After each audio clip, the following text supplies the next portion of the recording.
et bienvenue sur le plateau de Bonjour chez vous. Aujourd'hui, nous allons parler de la comparaison. Ne te laisse pas freiner par la comparaison, c'est notre thème du jour. Et je suis avec deux chroniqueurs qui risquent de mettre beaucoup d'animation sur ce plateau. Bien plus belle qu'Yveline. Jérémy et Annabelle. Là, moi, Yveline, je suis hyper calme et je vais pas faire de problème sur le plateau. Oui, c'est vrai qu'Annabelle est assez posée. Non, le problème avec Annabelle, c'est qu'elle n'arrête pas son mari. Elle encourage ses folies. C'est un homme libre, Yveline, que si je te dise, on ne peut enfermer un homme libre. C'est vrai. C'est beau. C'est beau, c'est beau. C'est beau. Jérémy. Donc, c'est pour ça que je dirais que je n'ai aucun rapport avec tout ce qu'il va pouvoir dire dans sa rubrique. Si, t'es responsable, vous me Non, faites pas du tout. Vous êtes tout autant responsable l'un que Non. l'autre. En tout cas, vous l'aurez compris, Jérémy va faire une rubrique aujourd'hui, une rubrique famille très exactement. Oui. C'est magnifique. Oh, arrête. C'est horrible, change de... Je vais faire une rubrique famille aujourd'hui pour vous bénir sur les réseaux sociaux et les souffrances que peuvent apporter les réseaux sociaux. Et on va en parler aujourd'hui dans la rubrique famille, Yveline. Merci Jérémy pour cette belle introduction. Aujourd'hui, nous allons parler de la comparaison. Et la comparaison peut vraiment être un frein dans notre vie, que ce soit par rapport à la jalousie que ça peut amener, mais par rapport aussi à comment ça peut affecter notre estime personnelle. C'est vraiment quelque chose à bannir de nos vies, mais qui est de plus en plus alimenté dans notre société. Et on va en parler. Pour commencer, avec toi Annabelle, dans la pensée du jour.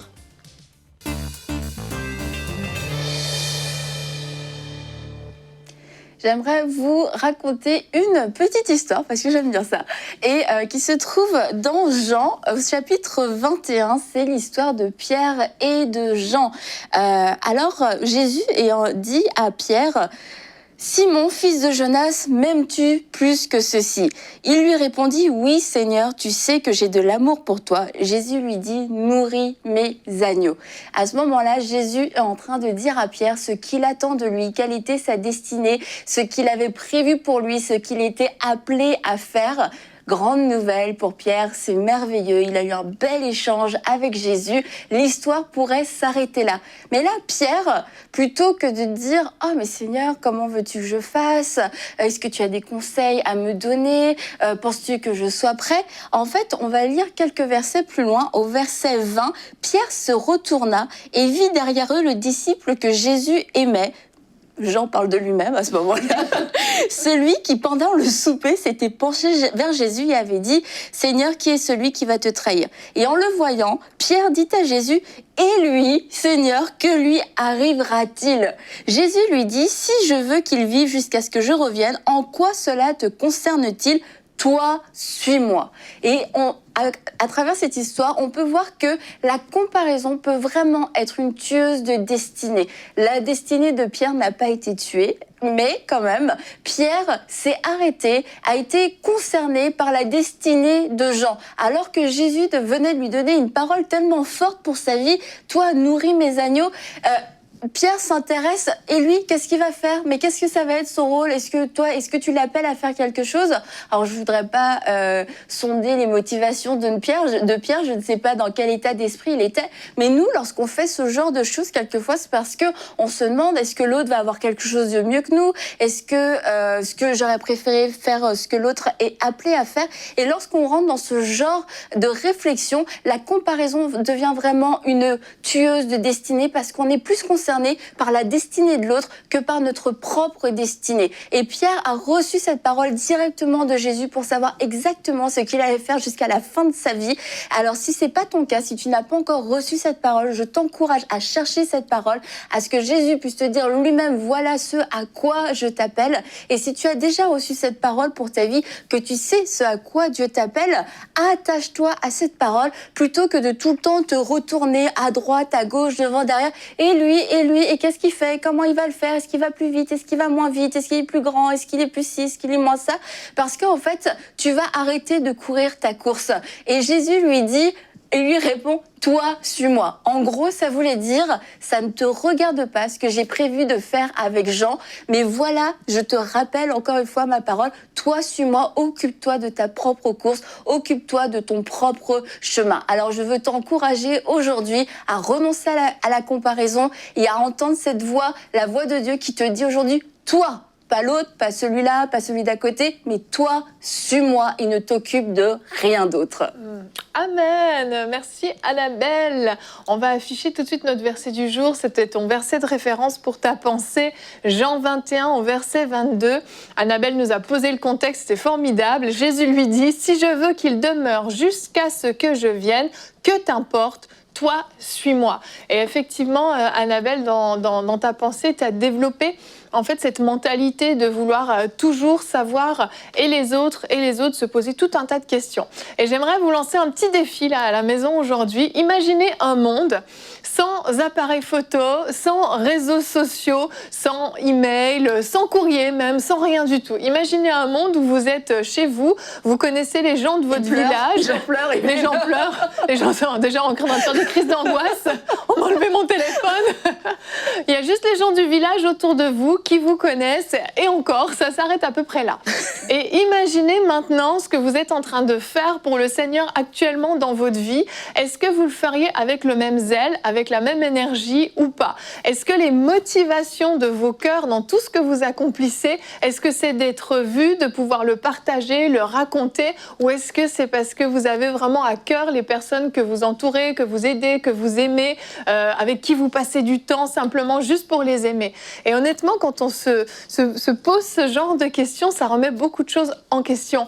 Parce que de nos jours, il y a vraiment des ministères même médiatiques où tout se passe sur les médias, puis on en fait partie très clairement, hein, donc c'est pas quelque chose de mauvais, mais ça fait qu'on peut avoir des motivations qui sont très centrées sur nous-mêmes. On me voit, on me regarde, je fais telle ou telle chose, et donc on est dans la comparaison. On va aller regarder ce que les autres font. Est-ce que c'est mieux? Est-ce que c'est moins bien? Et dans notre vie de tous les jours, on a développé vraiment, je trouve, une habitude dans le siècle actuel qu'on vit pour la comparaison. On va toujours avoir tendance à regarder à droite et à gauche. On va regarder comment les gens sont habillés, on va regarder ce qu'ils font, ce qu'ils ne font pas, comment ils éduquent leurs enfants, est-ce qu'on fait aussi bien, est-ce qu'on fait moins bien, comment on traite notre femme, notre mari, etc. C'est dans tous les domaines de notre vie où on est tellement centré sur la comparaison qu'on en oublie finalement d'être centré sur nous-mêmes, notre appel, ce qu'on a à faire, et puis sur le regard que Dieu porte sur nous finalement.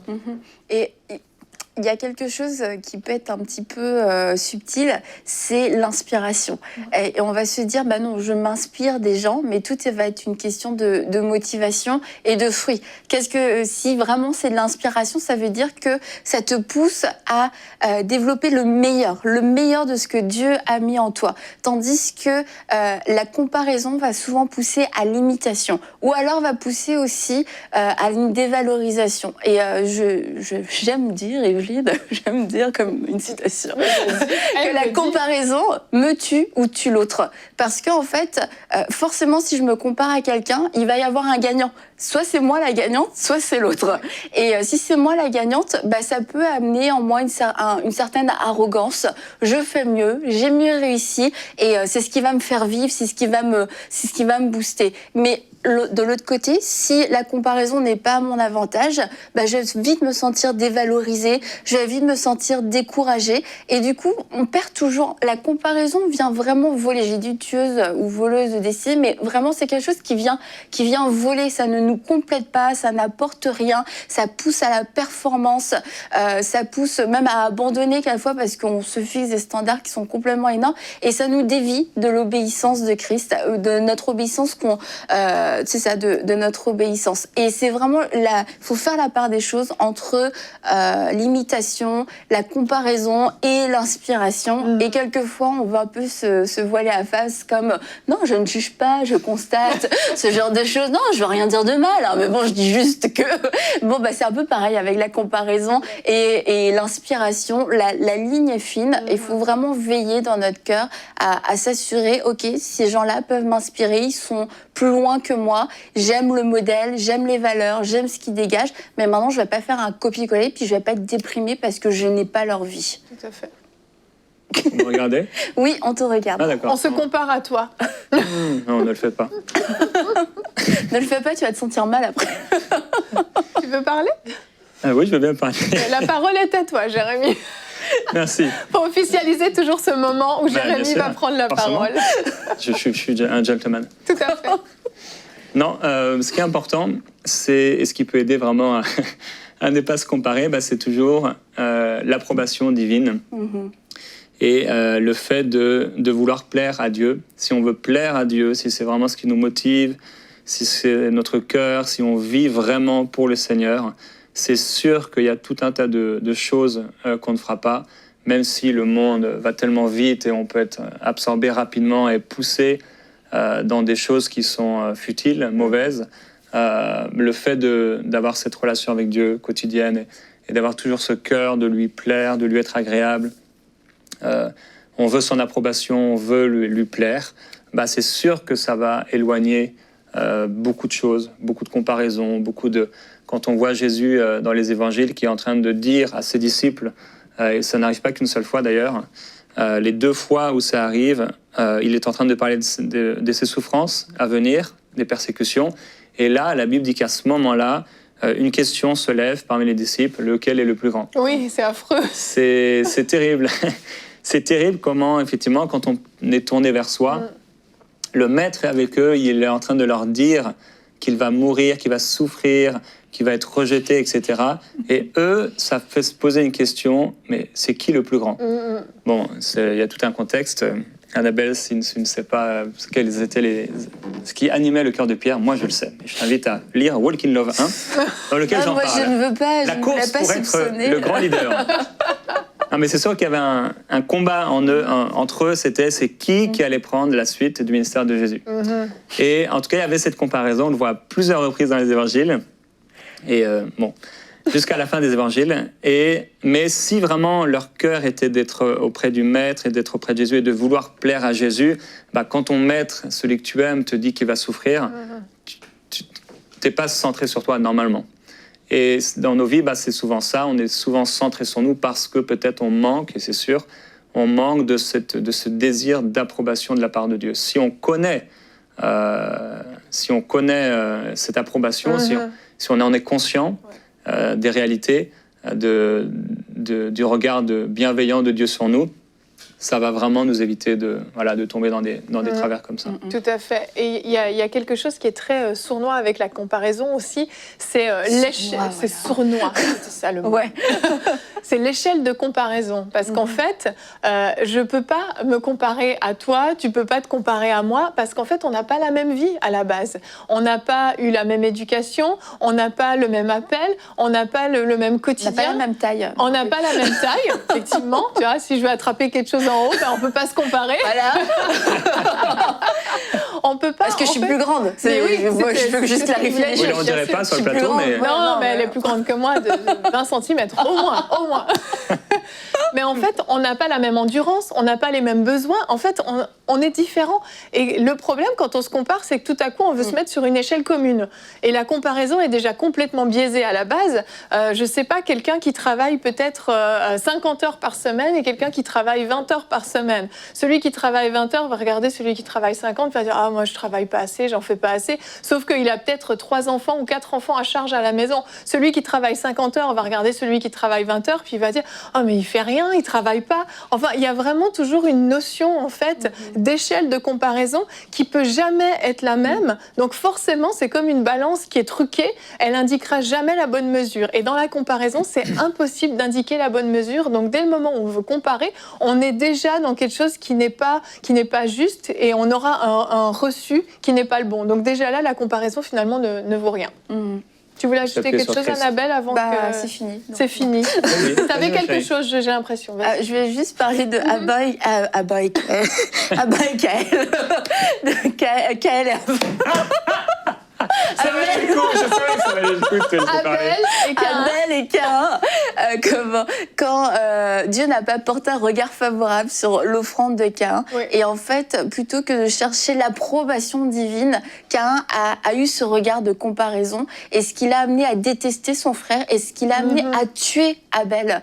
Et vraiment, encore une fois, je veux le dire, c'est ce que nous pousse la comparaison à faire. Ça va nous pousser à la querelle, aux divisions, au mépris, à la honte, au rejet. Et à tuer des relations. Ça nous fait du mal, mais ça fait vraiment du mal aux relations. Et c'est malheureusement le choix que Caïn a fait. Plutôt que de chercher l'approbation divine, il s'en est pris à quelqu'un d'autre et ça n'a pas réglé le regard de Dieu sur lui, en fait. C'était pas sa solution, mais la comparaison va nous montrer les autres comme des fautifs, en fait. Effectivement, ça valait la peine, Annabelle. Sur cette note très positive. Si vous vous comparez, vous allez finir par tuer quelqu'un. Voilà. Comme Caïn et Adam, voilà. Allez, on va enchaîner avec la rubrique famille.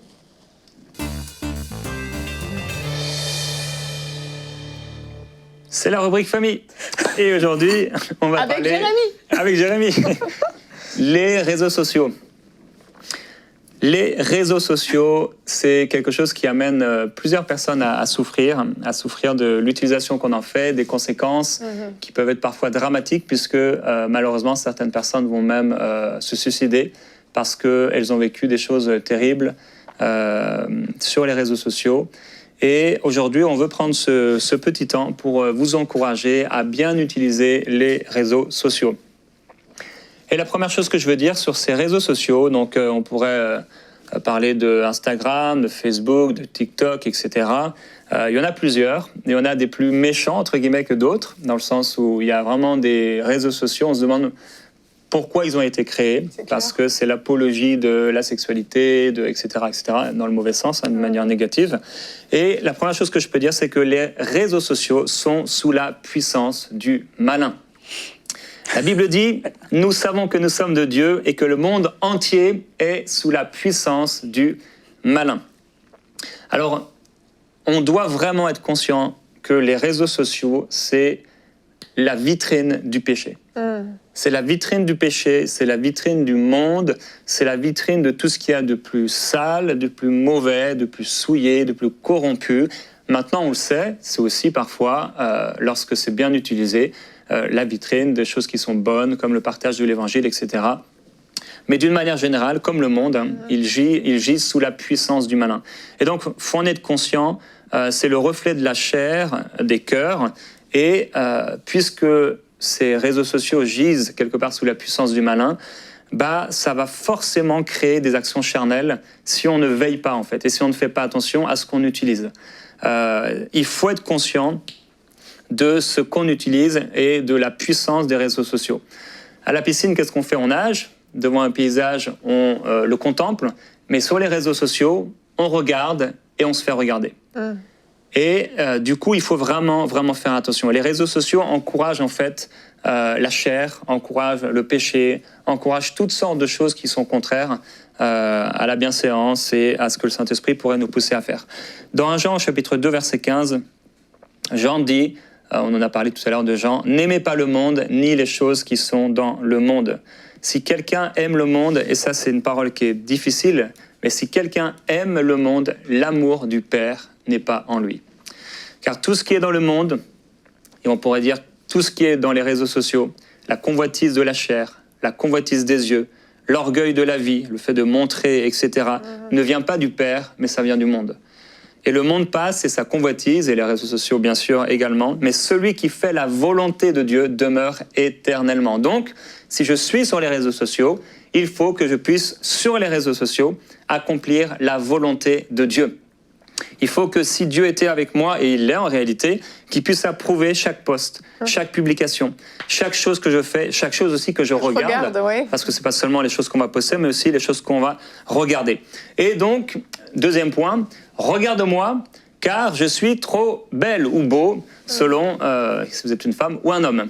Et c'est sûr que puisque c'est la vitrine du péché, puisque c'est tout ce qui est convoitise des yeux, de la chair, etc., c'est évident, vous le savez comme moi si vous les utilisez, surtout, comme je dis, ça dépend des réseaux sociaux. Facebook est peut-être un peu moins là-dedans, on va dire, par rapport à Instagram, par exemple. TikTok, n'en parlons pas, c'est terrible. Mais c'est vraiment, regarde-moi, je suis trop belle. Donc, comme je disais, les réseaux sociaux sont là pour regarder et se montrer. En fait, c'est comme dans les rues passantes, vous savez, mondaines, entre guillemets, où les gens sont là et tout le monde se regarde, comment on est habillé, etc. Le petit sac à main, le petit truc. Et en fait, c'est comme une rue passante extraordinaire dans le sens des millions de personnes qui sont là. Et les gens se regardent, etc. Et dans Job, au chapitre 1, Dieu m'a donné ce passage-là. L'Éternel dit à Satan, « D'où viens-tu » Et Satan répondit à l'Éternel, « De parcourir la terre et de m'y promener. » Et là, Dieu va parler de Job, il va dire, « Mais est-ce que tu as vu mon serviteur Job, c'est un homme intègre, il craint Dieu, il est droit, il se détourne du mal. » Et c'est vraiment la différence entre Job, qui craint Dieu, qui se détourne du mal, et Satan qui parcourt la terre et qui s'y promène. Et en fait, souvent, c'est ça, les gens sont sur les réseaux sociaux, ils parcourent la terre et ils s'y promènent. Donc ils surfent, ils regardent, etc. Et en fait, ils sont en train de faire quelque chose, souvent, qui n'est pas bon du tout pour eux, parce qu'ils sont en train de se montrer ou de regarder des choses qu'ils ne devraient pas regarder. Un jour, je parlais avec j'avais un mail, donc un message sur Instagram, justement, et c'était une femme qui disait, mais dans ma vie, ça va pas du tout, je suis entouré de... rien ne réussit dans ma vie, etc. J'arrive pas à m'approcher de Dieu. Alors, j'ai regardé son profil. J'ai été assez surpris. Je lui ai fait un print écran de son profil et je lui l'ai envoyé, sans rien dire. Et elle m'a dit, j'ai compris. Il n'y avait pas besoin d'aller très loin. Mais son profil, c'était que des photos d'elle. Alors, vous savez, les photos qu'on prend comme ça, là, pour fixer vers la poitrine. Et en fait, c'était elle en faisant un bisou, elle en faisant un truc, elle en faisant... En fait, si c'est ça, sérieusement, votre profil, mais repentez-vous, changez. Vraiment, parce que Dieu a tellement mieux pour vous. Et ça vous évitera des souffrances terribles. Vous n'êtes pas des objets, vous n'êtes pas à vendre. Vous êtes tellement important pour Dieu, et Dieu ne veut pas que vous puissiez faire comme les gens qui ne le connaissent pas. Je veux préciser que suite à ton message, elle a dit j'ai compris et tout de suite elle a tout supprimé ses photos. C'était donc vraiment... elle avait une repentance. Apparemment. Oui, puis elle était ouverte. Elle était vraiment disposée. J'ai trouvé ça super. J'ai félicité. J'ai dit vraiment bravo. J'ai regardé dans les secondes après, il y avait les photos disparaissaient. Au bout d'une minute, il n'y avait plus rien. J'ai dit bravo. Elle avait compris. J'espère que vous aussi. Troisième point, regarde, je vais faire mieux. Donc c'est sûr que comme on regarde, comme disait Annabelle tout à l'heure, on trouve quelque part toujours plus beau, toujours plus grand, toujours plus riche, ou comme vous disiez, toujours plus fort, toujours plus drôle. Alors, ça va susciter quoi ? On veut être meilleur, on veut faire mieux. Alors, s'il a fait, je sais pas, un pancake ou je sais pas trop quoi, moi je vais faire un truc encore mieux. Si sa maison est comme ça, je vais faire une photo encore mieux. Si ses enfants sont comme ça, on parlait des enfants, moi... Et en fait, c'est toujours dans le mieux, je vais essayer de faire mieux, etc. Et souvent, c'est caché, on ne se le dit pas, on n'ose pas se l'avouer, mais c'est la chair. C'est vrai. Et nous, on ne devrait pas se dire, mais comment faire mieux pour me montrer, comment faire... On devrait se dire, mais comment faire mieux pour annoncer l'évangile sur les réseaux sociaux ? Comment je peux faire mieux pour encourager quelqu'un ? Comment je peux faire mieux pour prier pour les gens ? Comment je peux faire mieux pour être rempli du Saint-Esprit ? Ça, c'est des bonnes questions à se poser, c'est des questions qui apporteront une utilité aux gens. Quatrième point, c'est parfois cette conclusion ou ce constat, mince, il a plus d'abonnés, que ferai-je ? Quand Pierre a prêché l'évangile, ils ont posé une question à Pierre, ils ont dit, mais que ferons-nous pour être sauvés ? Aujourd'hui, la question c'est, que ferons-nous pour avoir plus d'abonnés ? C'est terrible. Est-ce qu'on parle des faux abonnés ou on n'en parle pas ? Non, même pas. Non, on n'en parle pas. Ça vaut même pas la peine. J'ai pas le temps. Mais vraiment, il faut faire attention aux motivations. Parce qu'en fait, on est en train de jouer, entre guillemets, dans la cour du diable. Et ça peut faire mal. Il faut faire attention de ne pas être emporté avec toutes ces choses qui sont mal. Parce que ça vous est déjà arrivé. Moi, ça m'est arrivé plusieurs fois. Je suis en train de conduire, il y a une voiture qui commence à me doubler plus vite que moi, et des fois, je suis emporté, en fait. Je réalise que mon pied, il commence à accélérer. C'est des problèmes de jeunesse, je sais pas. Mais tu as changé, Jérémy. Oui, amen, gloire à Dieu. Mais en fait, ça nous est quelque part, donc, tous arrivés. Voilà, d'aller à courant, en fait, au courant, alors qu'il faut aller à contre-courant. Donc, mince, il a plus d'abonnés, mais je veux dire, c'est tellement futile. D'où ce titre, Yveline, que tu aimes beaucoup. 1K, puis 10K, puis 100 caca. Ils veulent pas le mettre, ils veulent pas. Merci. Tout ça pour montrer, et je veux marquer votre conscience avec ça, c'est qu'en fait, si ce qui vous anime, c'est juste d'avoir des abonnés, des gens qui vous suivent, c'est du caca. Non, mais c'est futile. Vraiment, ça ne sert à rien. Ça ne sert à rien. D'avoir des gens des gens suivaient Jésus, et Jésus savait aller, et des fois même la foule le suivait, le cherchait, et lui il allait se réfugier sur la montagne. Il n'était pas en quête de popularité. Et ce qui est important, oui, on est béni. Par exemple, là, on a 1 million d'abonnés sur YouTube EMCI. Bah, c'est extraordinaire parce que forcément, c'est 1 million de personnes. Mais ce qui est important, c'est les personnes. C'est les personnes, c'est qui ils sont. Ces gens-là sont importants. On ne veut pas juste des abonnés, on ne veut pas des likes, on ne veut pas des gens on ne veut pas juste des commentaires. Ce qui est important, c'est qu'est-ce que ça va produire comme fruit. Si vous êtes présent sur les réseaux sociaux, alors vous pouvez l'être avec votre famille, de manière privée, montrer des photos, etc., montrer les photos de vos vacances, où il n'y a rien de mal par rapport à ça. Mais quand ça devient public, posez-vous la question, pourquoi je le fais? Yveline, ça va? Tu vas t'en remettre? Pourquoi? T'as pas l'image que j'ai. T'as une crotte derrière toi, quoi. Mais c'est pas grave, continue. Il n'y a pas de souci. Alors, souvent, en fait, ce que font les gens sur les réseaux sociaux, c'est que, comme dit le proverbe, dans la bouche de l'insensé est un bâton pour son orgueil, mais les lèvres des sages les gardent. En fait, c'est prends ce bâton et tape-moi avec. Il y a des filles, des jeunes hommes, des gens qui vont poster des photos, qui vont poster des vidéos, qui vont partager des choses. Et en fait, ils sont en train de donner le bâton avec lequel ils vont se faire frapper. Dernièrement, je parlais avec quelqu'un qui souffrait des réseaux sociaux parce qu'on lui a fait du mal, etc. Mais en fait, il l'a cherché. Il y a des choses qu'on fait, on le cherche. Et après, on vient se plaindre et dire « Oh Seigneur, pourquoi les gens me persécutent ?» Mais qu'est-ce que tu postes? Qu'est-ce que tu fais? Il faut qu'on fasse attention. Il faut qu'on soit tellement intelligent et qu'on fasse preuve de discernement parce qu'on n'est pas en train de jouer, on est dans la cour du diable. C'est satanique, c'est terrible et ça peut faire vraiment mal. Celui qui sème pour sa chair, il moissonnera de la chair, quoi? La corruption.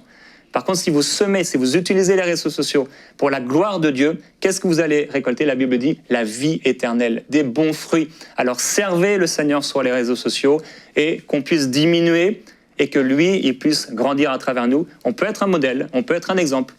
On peut poster des choses, faire des posts et des publications, mais que tout cela puisse quelque part servir à la gloire de Dieu. Amen. Merci Jérémy. Waouh, c'était excellent, malgré un petit fou rire en cours de route. Non, c'était excellent et vraiment, j'espère que vous avez pris au sérieux tout ce qui a été dit parce que il y avait un petit côté drôle bien sûr, mais il y avait vraiment des vérités. Ouais, j'ai été touché. Oui. Moi aussi, j'ai été touchée. Non, c'était excellent et je crois que certains d'entre vous, vous avez vraiment un ménage à faire dès maintenant sur vos réseaux sociaux, comme l'a fait la sœur qui t'avait contacté.